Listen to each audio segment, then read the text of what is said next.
सबको मेरी voice clear है कि नहीं है? आवाज आ रही है सबको मेरी? हबीबा, सिद्रा, सहर।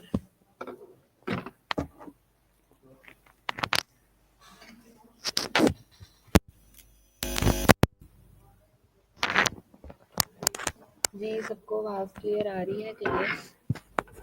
हाँ जी आवाज क्लियर है। अब सहर आपको आवाज आ रही है मेरी? Okay that's nice. अच्छा क्लास, आपने काम ये करना है कि अब आपने एक एक जो है आज का आपका प्रैक्टिकल वर्क है इसके साथ, क्योंकि हम हमारा टॉपिक जो है रिगार्डिंग लिटरेचर रिव्यू है, तो अब मैं आपको साथ ही काम भी वो आगे बता देती हूँ जो कि आपने फर्स्ट हाफ आवर में करना है। फर्स्ट हाफ आवर में मैं आपको लेक्चर डिलीवर करूँगी और सेकंड हाफ आवर में आपने क्या करना है कि अपना अपना जो एक आर्टिकल है अपनी पसंद का अपने टॉपिक का, वो आपने उसको डाउनलोड करके आर्टिकल से रिलेटेड टॉपिक से रिलेटेड आपने लिटरेचर को रिव्यू करना है और उसको ये आपने एक कॉपी निकाल के तो आपने उसको चीज़ों को उसके अंदर लिटरेचर में से हाईलाइट करना है कि क्या चीज़ आपको उसमें से समझ आई है। हाईलाइट करके उसके बाद आपने मुझे हाईलाइटेड फॉर्म के अंदर वो जो आप आर्टिकल प्रिंट आउट निकालोगे उस प्रिंट आउट को आपने मुझे व्हाट्सएप करना है ताकि मुझे पता चले कि आप लोगों ने ये एक्टिविटी की है। और आपके पास रिमेनिंग 30 मिनट्स का जो है वो टाइम होगा जिसमें आपने उसको अपलोड करके मुझे देना है। जो हमारा रिसर्च ग्रुप का बना हुआ है ग्रुप, फ़ोन के ऊपर मोबाइल नंबर के ऊपर जो ग्रुप बना हुआ है उस ग्रुप के अंदर आपने डालना है। समझ आ रही है मेरी बात लुबना, आसमा, सहर, हबीबा?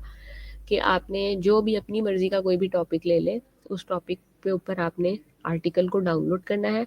डाउनलोड करके उसकी हार्ड कॉपी निकालनी है, निकाल के उसको हाइलाइटर से पूरे आर्टिकल को आपने पढ़ना है और लिटरेचर वाले पार्ट को और एब्स्ट्रैक्ट के पार्ट को हाईलाइट करके आपने तस्वीर बना के मुझे ग्रुप में व्हाट्सएप करना है। समझ आ रही है या सबकी किसी को समझ नहीं आ रही? ठीक है, सिर्फ अस्मा को समझ आ रही है। आपकी अटेंडेंस आपके उसी आर्टिकल की बेस पे ही होगी जो आप लोग मुझे सबमिट करवाओगे अपनी एक्टिविटी टाइम में, यानी कि 5:30 टू 6 AM तक, 6 PM तक का जो टाइम है। तो अभी मैं आपको इसकी थ्योरी रिवाइज करती हूँ, what is writing and presenting literature review. असल में इस तरह के टॉपिक हैं कि जब तक आप भी साथ में एक्टिविटी नहीं करोगे आपको पता नहीं चलेगा। अगर आप यहाँ लैब में होते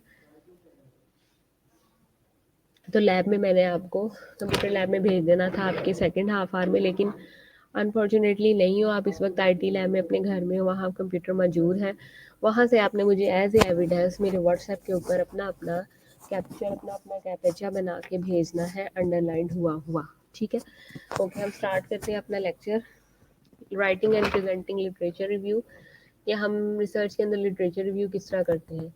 structure of review article, structure इसका किस तरह का होता है। Literature review are in reality a type of research. Basically हम कोई भी टॉपिक अगर सिलेक्ट कर लेते हैं, विटामिन डी का, विटामिन ए का, ठीक है, सिगरेट स्मोकिंग का, कोविड का, किसी भी चीज़ का जो कि आजकल लेटेस्ट लेटेस्ट चल रहा है। नहीं सहर, ये बेटा अभी की एक्टिविटी है, भले आप उसको सॉफ्ट में ही डाउनलोड करके उसको सॉफ्ट में ही अंडरलाइन करके जिस तरह हम कलर मार्कर से करते हैं मुझे सॉफ्ट कॉपी भले भिजवा दें एज ए एविडेंस मेरे व्हाट्सएप नंबर के ऊपर। उसकी बेस पे ही आपकी प्रैक्टिस होनी है, क्योंकि ये आपका टॉपिक ही ऐसा है कि जब तक आप एक्टिविटी नहीं करें आपको समझ नहीं आ सकती। अच्छा, literature review are in reality a type of research, एक टाइप ऑफ रिसर्च है ये। Should confirm to the anatomy of the typical scholarly article. आप एब्स्ट्रैक्ट पढ़ते हो, आप इंट्रोडक्शन पढ़ते हो, आप मेथड्स पढ़ते हो, आप रिजल्ट्स पढ़ते हो, डिस्कशन पढ़ते हो, कंक्लूजन और रेफरेंस। जब आप एक आर्टिकल खोलोगे अभी अपने हाफ आवर के अंदर तो आप देखोगे कि ये सारी चीज़ें उस आर्टिकल के अंदर मौजूद होंगी। सबसे पहले आपका एब्स्ट्रैक्ट होगा, फिर आर्टिकल का इंट्रोडक्शन होगा, फिर उसकी मैथडोलॉजी होगी, फिर उसका रिजल्ट एनालिसिस होगा, फिर उस पर डिस्कशन की हुई होगी, फिर उसका कंक्लूजन ड्रा किया होगा और फिर रेफरेंस होगा। ठीक है, आगे सबसे पहले आ जाता है introduction, gives a quick idea of the topic of the literature review. ठीक है, आप क्या करते हो लिटरेचर रिव्यू का सबसे पहले आइडिया देते हो such as central theme or organizational pattern. कोई भी आप क्या कर सकते हैं, कोई भी थीम हो सकता है, उसका सेंट्रल थीम हो सकता है, मतलब ये तो आर्टिकल पढ़ने के बाद आपको पता चल सकता है कि उसका क्या थीम है, उसका क्या ऑर्गेनाइजेशनल पैटर्न है, ये तो उसमें बेस डालना होता है। ठीक है, मुझे नहीं पता लुबना, एट एनी कॉस्ट मुझे असाइनमेंट चाहिए। This is not my matter, printer नहीं है, कंप्यूटर नहीं है, पेंसिल नहीं है, कॉपी नहीं है। ठीक है जी, जो नहीं तुम भेजोगी मैं तुम्हारी एब्सेंट मार्क कर दूंगी अगले 2 दिनों की, एंड दैट्स इट। ठीक है ना, ये मुझे मेरे पास लेम एक्सक्यूज नहीं है। पढ़ना है तो जिस तरह पढ़ा रही हूँ उस तरह पढ़ना है आपने, भेजना है आपने मुझे हर हाल में, वरना अगले इस पूरे हफ्ते के लिए आप खुद रिस्पॉन्सिबल होंगी। समझ आई है ना, स्पेशलिटी के स्टूडेंट हो, नर्सरी के नहीं हो। इस किस्म की बदतमीजियां मुझे ना दिखाया करें। आगे आ जाता है आपके पास बॉडी। बॉडी जो होती है contains your discussion of source, यानी कि बॉडी के अंदर आपका सारा का सारा डिस्कशन आ जाती है। उसके बाद आ जाता है कंक्लूजन या रिकमेंडेशंस।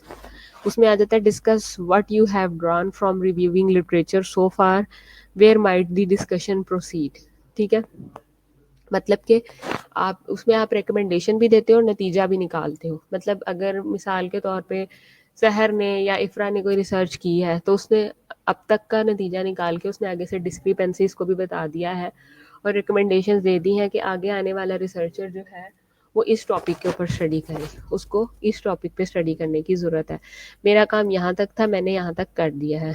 आगे आ जाता है organisation of the literature review. कहता है a general organisation look like a funnel. ये देखें, हमारा टॉपिक स्टार्ट में बहुत ज़्यादा क्या होता है, ब्रॉड होता है, उसको फिर हम स्क्वीज डाउन करते हैं, नैरो डाउन करते चले जाते हैं। ब्रॉडर टॉपिक होता है उसको नैरो डाउन करते जाते हैं, उसको हम सब टॉपिक में डिवाइड करते हैं, study like yours.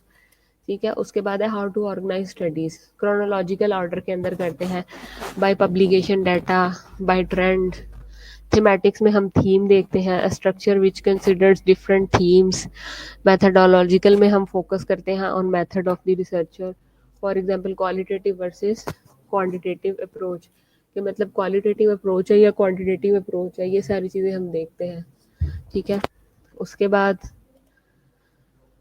Making links between studies, जैसे एग्रीमेंट है, similarly author B points to, likewise author C makes the case that author D also makes this point, again it is possible to see how author E agree with author D। ठीक है, उसके बाद disagreements है, however author B points to, या on the other hand author C makes the case that conversely author D argues nevertheless what author E suggests। आगे है summary table, it is useful to prepare such as table provides a quick overview that allows the reviewer to make sense of large mass of information। ठीक है, वो क्या करता है, reviewer large mass of information provide करता है। The table could include columns with heading such as author, type of study, sample, design, data collection approach and key findings. ठीक है, मतलब समरी टेबल में हम वो सारी चीज़ें बता देते हैं कि स्टडी टाइप किस चीज़ की थी, सैम्पल साइज़ कितना था या कितना लिया, किस तरीके से लिया, स्टडी डिज़ाइन क्या है, क्वांटिटेटिव है क्वालिटेटिव है, data collection approach via question है या डायरेक्ट इंटरव्यू है, और की फाइंडिंग्स उसकी क्या है, वो हमने सारा का सारा समरी टेबल में डालना होता है। उसके बाद आ जाता है citation style.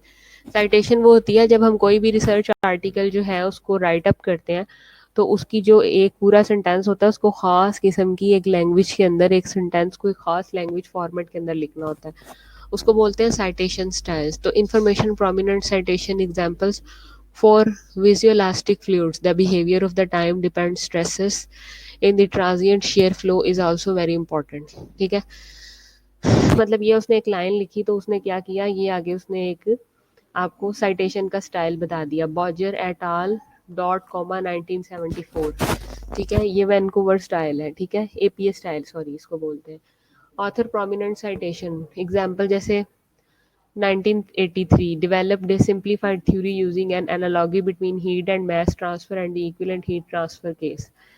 Several authors have suggested that automated testing should be more readily accepted। अब देखिए साइटेशन कैसे कर रहा है, बालसर यानी कि ऑथर का नेम, कॉमा, वो सन जिसमें वो पब्लिश हुआ, फिर कॉलन हाइफी, फिर दूसरा ऑथर का नेम, फिर कॉमा, फिर उसका सन, फिर हाइफी, फिर तीसरे ऑथर का नेम, और एंड पे आपने एंड ताई और कॉमा 1991। इस तरह से आपने करना है। ये आपका क्या है, वैनकूवर स्टाइल है। एक्टिव और passive voice, you should use where appropriate both active and passive voice. ठीक है, मतलब आपने सेंटेंस जब लिखना है तो अकॉर्डिंग टू आपने सिचुएशन लिखना है कि जहाँ पे जोन सी ज़रूरत है, एक्टिव वॉइस की ज़रूरत है या पैसिव वॉइस की ज़रूरत है। As a general rule use active voice. As a general rule आप यूज़ करते हो active voice unless there is a good reason not to. ठीक है, मतलब यूजुअली आपने एक्टिव वॉइस ही करना है जब तक कि आपके पास कोई रीज़न ना हो। रिपोर्टिंग वर्ब्स, वर्ब्स को आपने आर्ग्यू, ठीक है, आर्ग्यू का वर्ब यूज़ कर सकते हो, एजर्ट का, इज्यूम का, चैलेंज का। जब आप आर्टिकल पढ़ोगे तो आपको चीज़ें खुद समझ आना शुरू हो जाएंगी। क्लेम का, कंटेंट का, कॉन्ट्राडिक्ट का, डिस्क्राइब का, डिस्प्यूट का।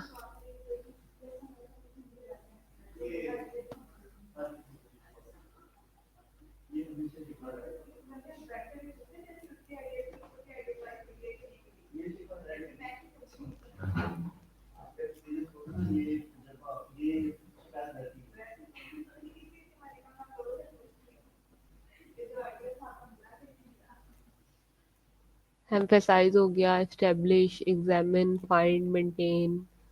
इसी तरह से आपके पास नोट है, ऑब्जेक्ट है, ऑब्जर्व है, परस्यूड है, प्रपोज है, prove, purport, recommended, refute, reject, remark, suggest and support.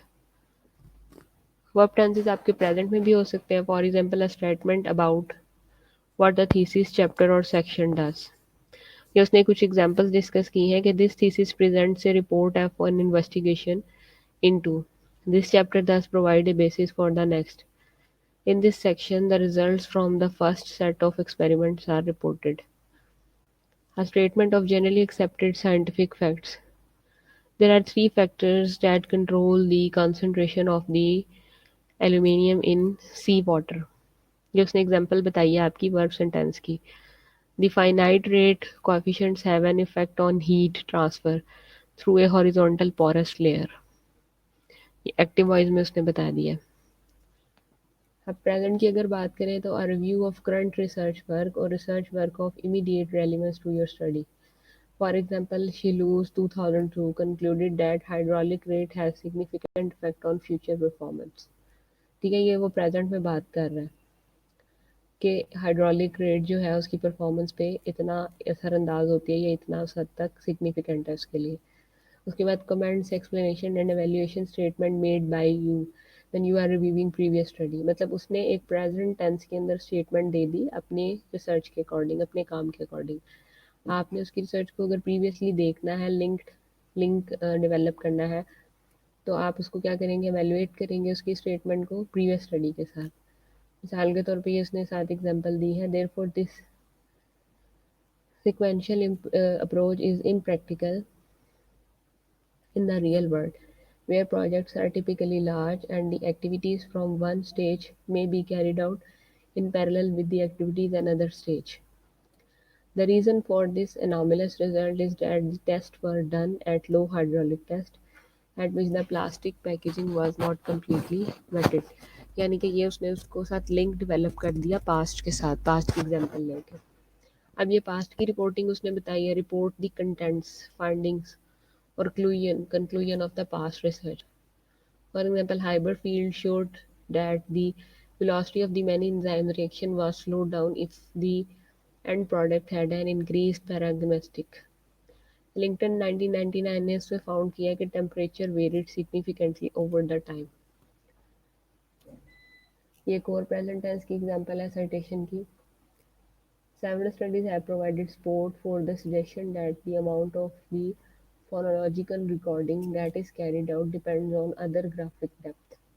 ये इसका स्टाइल देखें उसने किस तरह से लिखा है। राइटर का नेम, कॉमा, आगे वो सन, आगे फिर कॉलन, फिर दूसरा राइटर का नेम एंड एट ऑल 1997, फिर कॉलन, कार्ड्स एंड फेल्डमैन, फिर कॉमा 2001, फिर कॉमा, फिर 2000 ब्रैकेट बंद और full stop. Joint roughness has been characterized by a number of authors. अब जब नंबर ऑफ ऑथर्स हैं जिसमें रेंजर है, फेकर एंड रेंजर्स है, व्यू है एंड एली है, साथ उनके सन आपने लिखने हैं कॉमा डाल डाल के। एक राइटर के और सन के दरम्यान में कॉमा और दूसरे राइटर के दरम्यान में सेमी कॉलन डालना है आपने इस तरह से। to generalize about the extent of the previous research। और इसके साथ आपने क्या करना है, उसके प्रीवियस जितना भी एक्सटेंट है उसके साथ आपने जनरलाइजेबिलिटी लगानी है, बाकी चीज़ों के ऊपर भी उसका असर देखना है क्या है। जैसे many studies have been conducted in this field, few researchers have examined this technique, there has been extensive research into।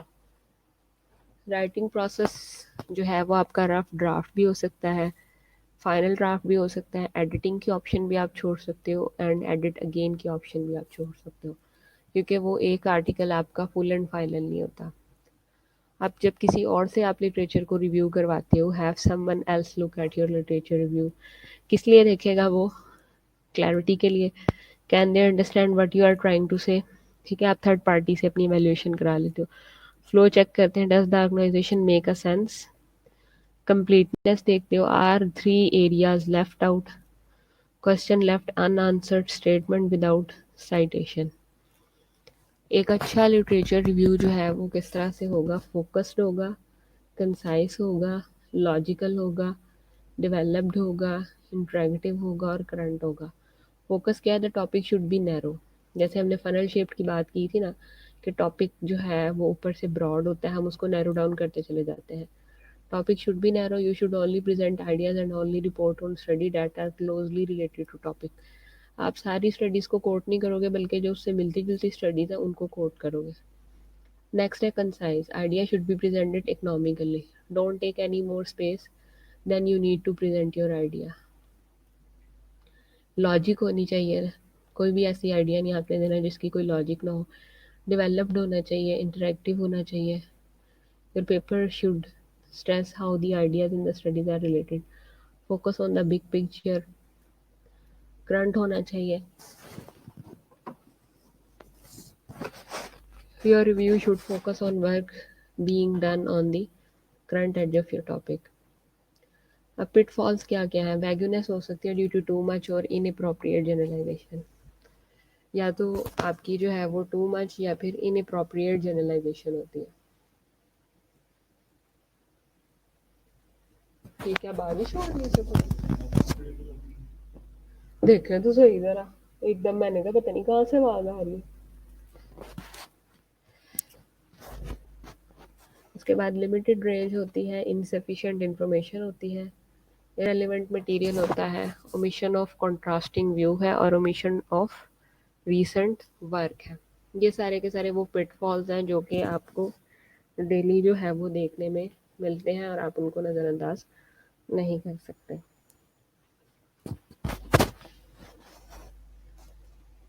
आगे है common errors in the reviewing literature. Hurrying through review to get started could mean that you will miss something that will improve your research। ठीक है, relying too heavily upon secondary source। ठीक है, जो secondary source आपका जो भी आ रहा है, प्राइमरी सोर्स वो सोर्स होगा जो कि डायरेक्ट आपने खुद रिव्यू किया, और सेकेंडरी सोर्स क्या होगा कि किसी और जर्नल से उठाया या कोई रेलिवेंट टॉपिक उठाया है। Concentrating on findings rather than methods, जो उसकी फाइंडिंग्स आएंगी आप उन पे कंसंट्रेट करते हो बजाय कि आप मेथडोलॉजी को देखो। Overlooking sources other than academic journals, don't forget newspaper articles. किसी किस्म की कोई न्यूज़ आर्टिकल्स, मैगजीन और ब्लॉग्स वगैरह को देना है। सर्चिंग टू ब्रॉड और too narrow of a topic. ठीक है, आपने ज़्यादा ना तो नैरो करना है ना ज़्यादा उनको ब्रॉड करना है। Inaccuracy in the compiling of bibliographic information.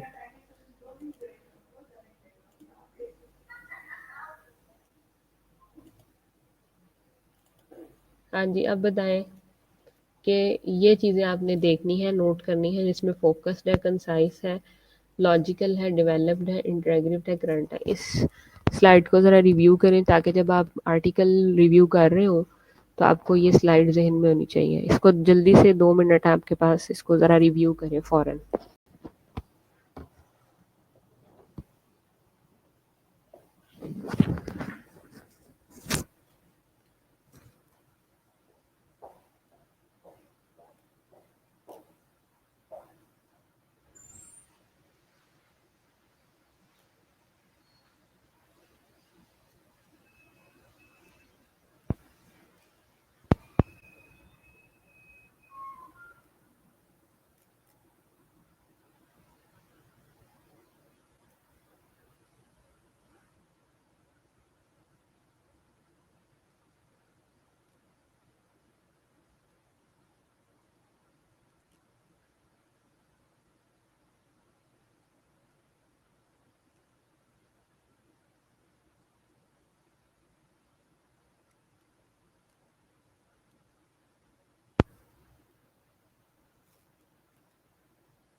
नहीं, सिर्फ आपदा को ही मैंने पढ़ने के लिए तो नहीं कहा। सिर्फ आपदा ने ही पढ़ना है इस स्लाइड को।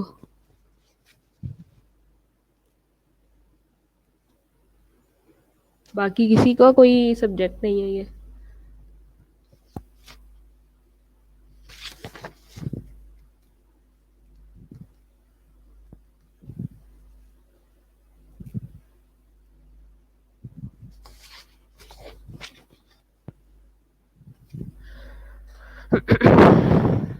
इसमें कोई कन्फ्यूजन लिटरेचर रिव्यू की क्वालिटीज के अंदर या इस लेक्चर में तो मुझसे पूछें, उसके बाद वो आप अपनी एक्टिविटी स्टार्ट करें जो मैंने आपको दी है इसके रिगार्डिंग।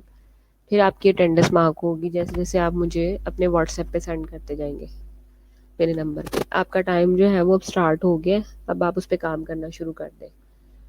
समझ आ रही है सबको क्लास?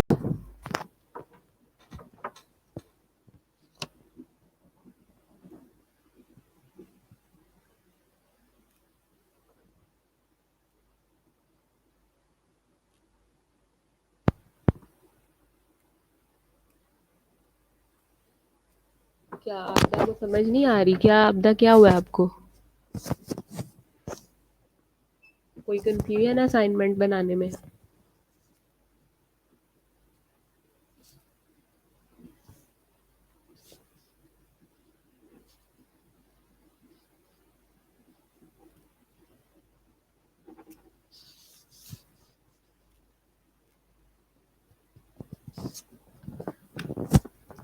बेटा हबीबा, आपने हाईलाइट ये करना है। सबसे पहले तो आपने एब्स्ट्रैक्ट पढ़ना है जब आप आर्टिकल खोलेंगे। उसके बाद आपने उसके कीवर्ड्स पढ़ने हैं। कीवर्ड्स पढ़ने के बाद मतलब पूरा आर्टिकल आपने पढ़ना है, और एट दी एंड आपको उसकी समरी और एब्स्ट्रैक्ट में जो समझ आएगा वो आपने हाईलाइट करना है। सबसे पहले आपने पूरा आर्टिकल पढ़ना है, उसके सारे पार्ट्स हैं। ये देखिए, जिस तरह हमने अपने लेक्चर में भी ये पढ़ा था कि उसके कितने पार्ट्स होते हैं, अगर आपको याद हो तो। कि सबसे पहले आता है उसका एब्स्ट्रैक्ट, फिर आता है उसका इंट्रोडक्शन, और ये चीज़ें आपने उसके अंदर खुद देखेंगे कि एक्टिव सेंटेंस आ रहा है, पैसिव सेंटेंस आ रहा है, वैंकूवर स्टाइल है, एपीए स्टाइल है उसकी साइटेशन का। ठीक है, वो सारी चीज़ें जो है वो आपको खुद नज़र आती जाएंगी।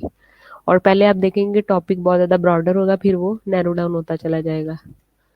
ये देखें, सबसे पहले एब्स्ट्रैक्ट। जब आप आर्टिकल डाउनलोड करेंगे तो पहले आपको एब्स्ट्रैक्ट दिखाई देगा, फिर इंट्रोडक्शन दिखाई देगा, फिर मेथोडोलॉजी होगी, फिर उसके रिजल्ट्स होंगे, फिर डिस्कशन होगी, और फिर कंक्लूजन होगी, और एट द एंड रेफरेंस होगा। ये चीज़ें आपने सारी की सारी पढ़ के एब्स्ट्रैक्ट और समरी को हाईलाइट करना है। Getting my point? जल्दी से इसको शुरू कर दें, अब आपका टाइम शुरू हो गया है। आपने 6 बजे तक जमा करवाना है इसको।